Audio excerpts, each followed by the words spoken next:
ketika perjanjian perang di dalam perjanjian Hudaybiyah. Perjanjian Hudaybiyah itu di mana Kanjeng Nabi akan melaksanakan haji tidak diperbolehkan. Jadi akan melaksanakan haji tidak diperbolehkan, tapi hanya diperbolehkan umroh dengan bersyarat. Syaratnya banyak sekali yang sering sudah saya sampaikan di dalam syarat-syarat itu. Tapi yang terpenting di situ Rasulullah menerima persyaratan-persyaratan yang sangat merugikan kepada orang Islam. Di antaranya, kalau orang yang iman kepada Rasulullah dari orang Mekah ini ingin ikut Rasulullah tidak diperbolehkan, harus dikembalikan ke Mekah. Tapi kalau orang-orang yang sudah ikut Rasulullah ingin ke Mekah, ingin tinggal di Mekah, harus dipersilahkan. Ini kan ya, perjanjian yang sangat tidak menguntungkan kan. Kalau orangnya Rasulullah, orang iman kepada Rasulullah tidak boleh ikut ke Madinah, tetap harus tinggal di Mekah walaupun dia itu Muslim. Tapi orang-orang yang sudah ikut Rasulullah ketika akan tinggal dengan keluarganya di Mekah harus dipersilahkan. Jadi kan perjanjian yang tidak menguntungkan, tapi diterima oleh Rasulullah. Bahkan di dalam perjanjian ketika ditulis halama qadahu, Bismillahirrahmanirrahim, halama qadahu Rasulullah Muhammad ibnu Abdillah. Beliau itu orang-orang kafir termasuk Suhail, tokoh yang kafir kemelinti, enggak setuju dengan perjanjian itu. Bagi apa yang disebut Rahman? Apa itu Rahman? Saya nggak percaya, nggak paham. Akhirnya ditulis dengan Bismillahirrahmanirrahim, menghilangkan lafaz Rahman.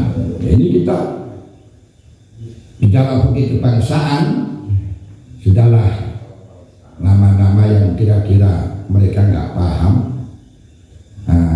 yang terus pindah kepada yang paham, ya tidak masalah. Seperti ketuhanan yang Maha Esa.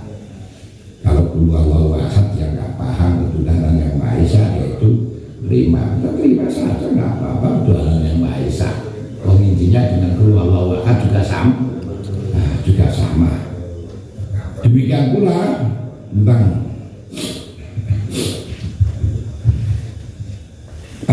Darul Islam, nggak boleh dengan Darul Islam, pakai Darussalam. Padahal Islam dengan Darussalam itu maknanya sama. Darussalam itu Darul Islam itu Darussalam, Darul Islam juga Darussalam, sama saja nama lain. Makanya di surga itu Darussalam. Allah antas salam, minkas salam, la ilaha illallah salam, wa hayyina rabbana bisalam, wa tahina jannata daraka darus salam. Ya sudahlah, yang disepakati saja. Tidak usah kita sebut dengan Darul Islam, tapi dengan Darussalam, esensinya sama. Bahkan pada waktu itu perjanjiannya, mereka tidak terima dengan perjanjian dengan tulisan Alama Qadahu Rasulullah, dengan mengatakan kalau saya percaya dengan itu Rasulullah, tentu saya tidak melarangnya dia haji. Tapi karena saya tidak percaya, maka tulisan itu salah, maka digantilah dengan Alama Qadahu Muhammad ibnu Abdillah. Toh Muhammad ibnu Abdillah juga tetap Rasulullah. Makanya Muhammad mengatakan wallahi ana Rasulullah, ana Muhammad ibnu Abdillah. Oh ya, hilangkan hari nama Rasulullah, akhirnya dihilangkan sehingga menjadi alama qadahu Rasulullah Muhammad, alama qadahu Muhammad ibnu Abdillah. Ini merugikan. Kemudian perjanjiannya lagi bagi orang Madinah ketika di Mekah aman, orang Mekah ke Madinah aman, orang Islam ketemu dengan orang non Islam Islam ketemu dengan Islam aman dan nggak bisa diganggu. Jadi yang paling pokok itu dan diterima oleh Rasulullah dengan catatan mintanya Rasulullah semuanya jangan dipaksa, jangan dipaksakan di dalam masalah urusan agama, jangan dipaksa untuk mengikuti agama mereka, agama Yahudi, agamanya orang Quraisy, tapi silakan mereka berpikir. Dan ternyata dengan trik satu itu, silakan berpikir, Masya Allah, akhirnya yang masuk Islam pada waktu itu lebih dari 2.000 orang, dibaiat oleh Rasul 2.000 orang masuk Islam. Karena setelahnya berpikir ternyata agamanya Rasulullah benar. Makanya kalau ada orang non-Islam masuk Islam, itu biasanya orang-orang cerdas. Kecuali kalau memang urusan perkawinan, hanya krono bodoh akhirnya mlebu Islam, itu biasanya hanya sementara, kalau harus mlebu keluar lagi.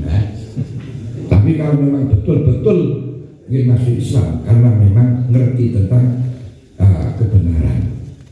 Tapi kalau orang Islam kok keluar dari Islam, rata-rata orang yang bodoh-bodoh, mungkin dungu-dungu, apa dungu-dungu. Jadi orang-orang yang dungu-dungu, orang bodoh-bodoh. Kenapa orang yang tidak ngerti kebenaran? Nah, makanya benar kata lakum dinukum waliyadin. Setelah ikrabidin kota bayangan rusul minal ghaib. Tidak ada paksaan di dalam masalah agama. Dengan tidak ada paksaan itu menguntungkan. Menguntungkan. Kenapa kok menguntungkan? Karena orang yang benar itu akan transparan.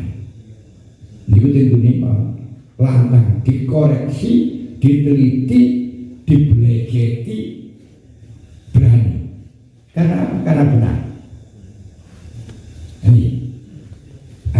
Makanya dengan adanya la ikraha fid-din, tidak boleh memaksa di dalam masalah agama, biar berpikir. Ini berarti saling mengoreksi, saling mengoreksi. Ternyata sebenarnya saling mengoreksi, banyak yang masuk Islam. Kenapa? Tidak ada cacatnya Islam itu. Nah, ini diantara nih pentingnya ke sana. Berarti dengan itu juga kita juga demikian, tidak usah memaksakan mereka masuk Islam. Ya, hari masuk Islam, nggak masuk Islam silahkan. Tapi jangan dipaksakan. Ini kalau harus Islam, enggak. Kenapa? Biar berpikir. Nanti kalau berpikir kebenarannya sendiri, ya gitu. Karena kita paksakan masuk Islam, tapi hatinya tidak Islam, kan dia tetap munafik. Paksa baca syahadat, tapi hatinya tetap enggak iman, kan dia tetap munafik, gak ada gunanya.